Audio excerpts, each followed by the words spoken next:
നമ്മുടെ പുതുയുഗ യാത്ര കാസർഗോഡ് നിന്ന് ആരംഭിച്ചപ്പോൾ അന്ന് ഞങ്ങൾ ഒരു കാര്യം പറഞ്ഞിരുന്നു.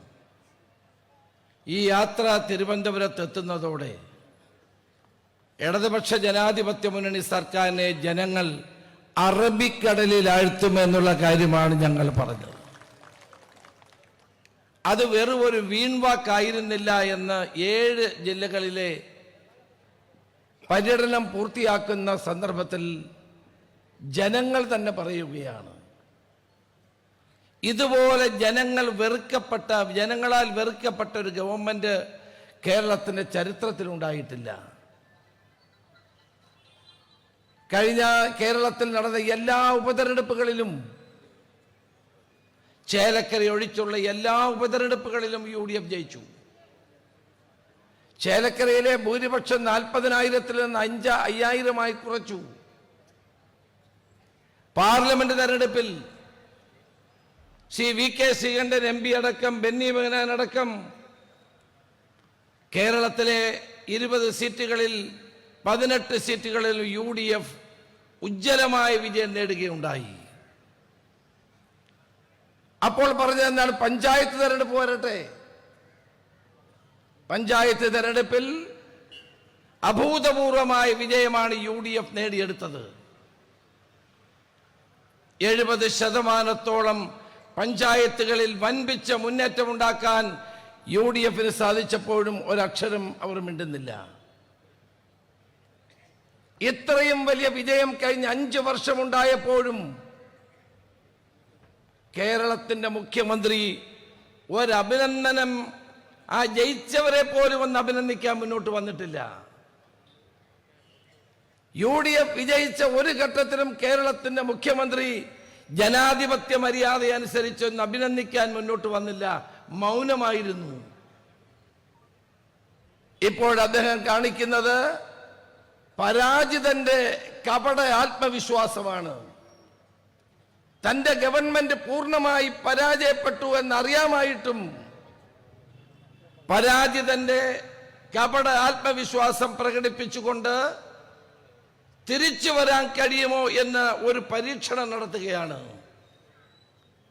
3ാം തവണയും തിരിച്ചു വരുമെന്നുള്ള കപട ആത്മവിശ്വാസം ജനങ്ങളുടെ മുന്നിൽ ഉയർത്തിപ്പിടിച്ചുകൊണ്ടുള്ള പ്രചരണ വേലകൾ നടന്നുകൊണ്ടിരിക്കുന്നു. നിങ്ങൾ ഈ നാട്ടിലൊക്കെ കാണുന്നില്ലേ? കൂറ്റൻ ബോർഡുകളും പ്രചരണ തന്ത്രങ്ങളും. ഇത് ആരുടെ പണമാണ്? മുഖ്യമന്ത്രിയുടെ വലിയ കൂറ്റൻ പടങ്ങളും. പത്രമെടുത്ത് നോക്കിയാൽ എല്ലാ ദിവസവും മുഖ്യമന്ത്രിയുടെ ഫുൾ സ്കോപ്പ് പടം ഉൾപ്പെടെയുള്ള പ്രചരണ തന്ത്രങ്ങൾ നടക്കുന്നു. ഇത് ആരുടെ പണമാണ്? കേരളത്തിലെ PRD department, public relations department ഇപ്പൊ പ്രവർത്തിക്കുന്ന AKG സെന്ററിലാണ്. എല്ലാ ദിവസവും വൻ പരസ്യമാണ്. PRDയുടെ പരസ്യം മുഴുവൻ ഇടതുപക്ഷത്തിന്റെ പ്രചരണത്തിന് വേണ്ടി മാത്രം ദുരുപയോഗപ്പെടുത്തിക്കൊണ്ടിരിക്കുന്നു. ഇവിടെ എനിക്ക് ബേസിക് ആയിട്ടൊരു കാര്യം പറയാനുള്ളത്, സർക്കാരും ഗവൺമെന്റും തമ്മിൽ ഒരു വ്യത്യാസവും ഇന്നില്ല. ഭരിക്കുന്ന പാർട്ടി ഇന്ന് ഗവൺമെന്റായി മാറിയിരിക്കുന്നു. ഇതാണ് ബംഗാളിലും സംഭവിച്ചത്. ബംഗാളിലെ സെക്രട്ടേറിയറ്റായ റൈറ്റേഴ്സ് ബിൽഡിംഗിൽ നിന്നുകൊണ്ട് എടുക്കുന്ന തീരുമാനം തൊട്ടപ്പുറത്തെ പാർട്ടി ഓഫീസിലെ തീരുമാനം തന്നെയായിരുന്നു. ഇന്ന് ബംഗാളിൽ CPMന് ഒരു MLA പോലും ആ നിയമസഭയിൽ ഇല്ല. തുടർഭരണത്തിൽ നിന്ന് കിട്ടിയ സമ്മാനമാണത്. ഇന്ന് കേരളത്തിൽ കോടിക്കണക്കിന് രൂപയുടെ പരസ്യങ്ങൾ വെച്ച് കൊടുത്തുകൊണ്ടിരിക്കുന്നു. ഇന്നലെ ഇലക്ട്രിസിറ്റി ബോർഡിലെ വളരെ പ്രധാനപ്പെട്ട ഒരു ഉദ്യോഗസ്ഥൻ എന്നെ ഫോണിൽ വിളിച്ചു. വൈദ്യുതി ബോർഡ് 500 കോടി രൂപ കിഫ്ബിയിൽ നിന്ന് ആവശ്യപ്പെടാൻ ബോർഡിനോട് പറയുകയാണ്. എന്നിട്ട് ആ ബോർഡ് 500 കോടി രൂപ കിഫ്ബിയിൽ നിന്ന് ആവശ്യപ്പെട്ട് വാങ്ങി ട്രഷറിയിൽ ഇടാൻ പറഞ്ഞിരിക്കുകയാണ്. എന്തിനാ? PRDക്ക് കൊടുക്കാൻ. ബോർഡ് സമ്മതിച്ചില്ല. കാരണം ബോർഡിനറിയാം അങ്ങനെ ചെയ്താൽ അപകടമാകുമെന്ന്.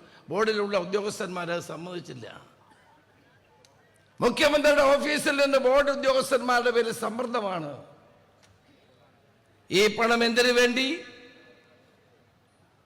കേരളത്തിൽ അങ്ങോളം ഇങ്ങോളം വീടുകളിൽ വിതരണം ചെയ്യാൻ കോടിക്കണക്കിന് രൂപയുടെ മുടക്കി പുസ്തകങ്ങൾ അച്ചടിച്ചിരിക്കുകയാണ്.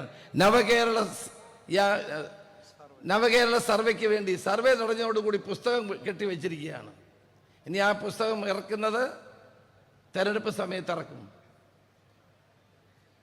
നമ്മൾ ആലോചിച്ച് എന്ത് അഴിമതിയും കൊള്ളയും സ്വജനപക്ഷപാതവുമാണ് ഇവിടെ നടക്കുന്നത്. നവകേരള സർവേ ആർക്ക് വേണ്ടി? ബഹുമാനപ്പെട്ട ഹൈക്കോടതി വ്യക്തമായി സൂചിപ്പിച്ചില്ലേ, ഈ നവകേരള സർവേ പാർട്ടിക്ക് വേണ്ടിയാണ്. ഇത് പാർട്ടി പ്രവർത്തകരും നേതാക്കന്മാരുമാണ് ഇതിന്റെ സന്നദ്ധ പ്രവർത്തകർ. മുഖ്യമന്ത്രി സംസാരിച്ചത് പുറത്തു വന്നില്ലേ? ചീഫ് സെക്രട്ടറി ഇപ്പൊ പാർട്ടി ജില്ലാ സെക്രട്ടറിയേക്കാൾ തരം താഴ്ന്ന നിലയിലാണ് ചീഫ് സെക്രട്ടറി പ്രവർത്തിക്കുന്നത്. ധനകാര്യ സെക്രട്ടറി പ്രവർത്തിക്കുന്ന പാർട്ടി സെക്രട്ടറിയെ പോലെയാണ്. പ്രചരണത്തിന് ആവശ്യമായ പണം മുഴുവൻ വ്യാപകമായി കൊടുത്തുകൊണ്ടിരിക്കുന്നു. കഴിഞ്ഞ ദിവസം ഞാൻ കണക്കുകൾ ഉദ്ദേശിച്ച് പറഞ്ഞു. റോജി എം ജോൺ ഉണ്ട് അല്ലേ? റോജി നിയമസഭയിൽ ചോദിച്ചൊരു ചോദ്യത്തിന് ഉത്തരമായി പറഞ്ഞത് ഞാൻ പത്രമാധ്യമങ്ങളുടെ മുമ്പിൽ പറഞ്ഞു. പത്രങ്ങൾ പരസ്യം കൊടുക്കുന്നതിന് ഞങ്ങളാരും എതിരല്ല. ആര് കൊടുത്താലും ഇടും. ചരമത്തിന്റെ പരസ്യം കൊടുത്താലും അവരിടും. കാരണം അത് അവരുടെ വരുമാന മാർഗവും അവരുടെ ഉത്തരവാദിത്വവുമാണ്. ഇന്ന് കേരളത്തിൽ കിഫ്ബി ഉപയോഗിച്ചുകൊണ്ട് 150 കോടി രൂപയുടെ പരസ്യത്തിന് വേണ്ടി മാറ്റിവെച്ചിരിക്കുന്നു കിഫ്ബി. ഇപ്പോൾ ഈ തെരഞ്ഞെടുപ്പിന് വേണ്ടി കഴിഞ്ഞ തെരഞ്ഞെടുപ്പിൽ 2021 തെരഞ്ഞെടുപ്പിൽ 170 കോടി രൂപയോളം ചെലവഴിച്ചു. മുഴുവൻ കണക്ക് ഞങ്ങളുടെ ഉണ്ട്. മാധ്യമങ്ങൾക്ക് കൊടുക്കുന്നു.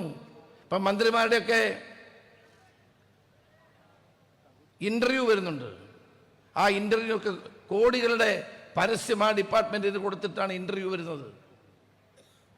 ഇപ്പൊ സീരിയൽ പോലും കാണാൻ വയ്യാത്ത അവസ്ഥയാണ്. വൈകുന്നേരം വന്ന് സീരിയൽ കണ്ടു കളയാന്ന് പറഞ്ഞാൽ ഓരോ കഥാപാത്രം വന്ന് പറയുകയാണ് പെൻഷൻ കിട്ടിയ തുകയാണ്, ഇതുകൊണ്ട് നമുക്ക് സുഗമമായി ജീവിക്കാം, കുടുംബശ്രീയിൽ നിന്ന് കിട്ടിയതാണ്, ഈ ഗവൺമെന്റ് തന്നതാണ്. എന്താണ് ഇവിടെ നടക്കുന്നത്? കേരളത്തിന്റെ ചരിത്രത്തിൽ ഒരിക്കലും ഉണ്ടാകാത്ത പെയ്ഡ് ന്യൂസ് ഉണ്ടാകുന്നു ഇവിടെ. ഞാൻ രണ്ടാമത് കൊടുത്ത ഒരു പത്രം കൊടുത്തില്ല. കിഫ്ബി എനിക്ക് മറുപടി പറഞ്ഞത് ഞാൻ തിരിച്ചു മറുപടി പറഞ്ഞിട്ട് ഒരു പത്രമാധ്യമം നിങ്ങൾ കൊടുക്കണ്ട, പത്രമാധ്യമങ്ങൾ അല്ലാതെ രാജ്യ സാമൂഹ്യ മാധ്യമങ്ങൾ കൊടുക്കുന്നുണ്ടല്ലോ. ഞാൻ പത്രമാധ്യമങ്ങളെ കുറ്റപ്പെടുത്തുകയല്ല, പൈസ കിട്ടിയാൽ അവര് പരസ്യം കൊടുക്കും. പക്ഷെ ഒരു മര്യാദ വേണം. കേരളത്തിൽ ഒരിക്കലും പെയ്ഡ് ന്യൂസ് സമ്പ്രദായം ഉണ്ടായിരുന്നില്ല. സീരിയലിനകത്ത് ഇടയ്ക്ക് കയറ്റുകയാണ് ഗവൺമെന്റിന് വേണ്ടിയുള്ള വാചകങ്ങൾ. സീരിയലിലെ ഓരോ കഥാപാത്രവും പറയുന്ന ഇതാണ്. മാത്രമല്ല കേരളത്തിലെ ജനപ്രിയരായ അവതാരകരെ കൊണ്ട് സർക്കാരിന് വേണ്ടിയുള്ള അവതരണങ്ങൾ നടത്തിക്കൊണ്ടിരിക്കുകയാണ്. സ്പോൺസേഡ് എന്ന് പോലും എഴുതാനുള്ള മര്യാദ കാണിക്കുന്നില്ല. സ്പോൺസർ ഏതാണ് എന്നുള്ള സാമാന്യ രീതിയിൽ അത് കാണിക്കണം, സ്പോൺസേഡ് ആണെന്ന് കാണിക്കണം. റോജി എം ജോൺ ഉത്തരം നൽകിയപ്പോൾ വ്യക്തികൾക്ക് കൊടുത്തിരിക്കുന്നു 8 കോടി രൂപ വ്യക്തികൾക്കാണ് കൊടുത്തത്. ആരാണ് ഈ വ്യക്തികൾ? ദേശാഭിമാനിക്ക് കൊടുത്താൽ മനസ്സിലാവും അതൊരു പത്രമാണ്. ഓരോ വ്യക്തികൾക്കും 1 കോടി, 1.5 കോടി, 75 ലക്ഷം, 50 ലക്ഷം രൂപ ഇങ്ങനെ വ്യക്തികൾക്ക് കൊടുക്കുകയാണ്. ആരാണ് ഈ വ്യക്തികൾ? എവിടെ നിന്നാണ് ഈ കിഫ്ബിയുടെ പണം? ഞാനും നിങ്ങളും അടിക്കുന്ന ഓരോ ലിറ്റർ പെട്രോളിനും 2 രൂപ കിഫ്ബിക്ക് പോവുകയാണ്. പ്രിയപ്പെട്ടവരെ, ഈ പണം ഉപയോഗിച്ചുകൊണ്ട് പ്രതിപക്ഷത്തിനെതിരെ ഇടതുപക്ഷ മുന്നണിക്ക് അനുകൂലമായ പ്രചരണം ഇന്ന് നാട്ടിൽ നടക്കുകയാണ്. പിന്നെ ഒരു ഗുണമുണ്ട്, മുഖ്യമന്ത്രിയുടെ ഫോട്ടോ ഉള്ളത് കൊണ്ട് നമുക്ക് വലിയ പേടിക്കേണ്ട കാര്യമില്ല. ഫോട്ടോ കണ്ടാൽ തന്നെ ആളുകൾ ഏതായാലും നമുക്ക് വോട്ട് ചെയ്യുന്ന കാര്യത്തിൽ തർക്കം വേണ്ട.